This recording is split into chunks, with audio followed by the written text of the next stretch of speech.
Also take a quick look at what brokerages had to say about ICICI Bank. Then when you take a look at what IIFL Securities said in terms of their stance, they have an ad rating. Nuvama as well, buy rating coming in there as well. And Macquarie, they have an outperform rating on ICICI Bank. Let's take a closer look at what IIFL Securities had to say then. And they talked about how there's healthy growth and NIM pressure is something that they see persisting.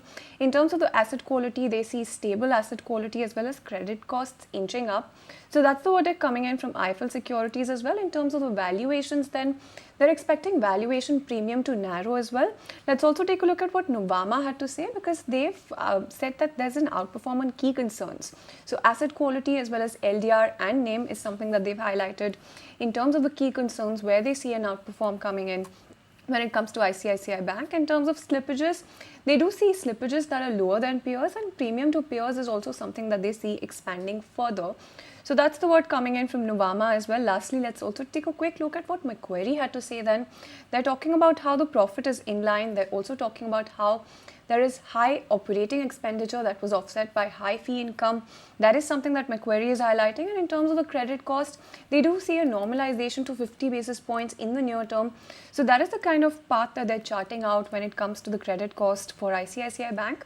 And in terms of margin pressures, lastly, when you take a look at what Macquarie had to say about these, they're also talking about how they will remain in the near term, and margin pressures are something that they do see on the cards for ICICI Bank. So that's largely the brokerage verdict, but let's also listen into what the management then said about the LDR as well as the credit cost going forward.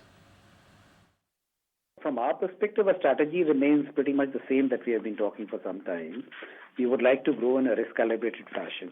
Of course, the guidelines, you are familiar with the guidelines, so I will not dwell into the details of it.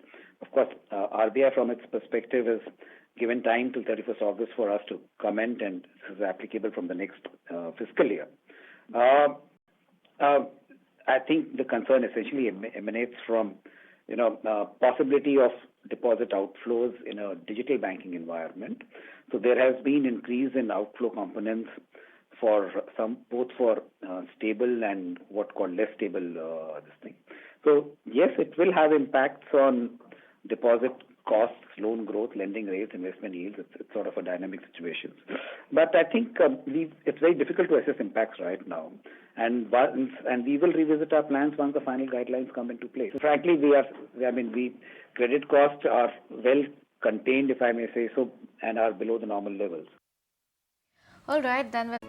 If you like this video, then like, share and subscribe to ET Now.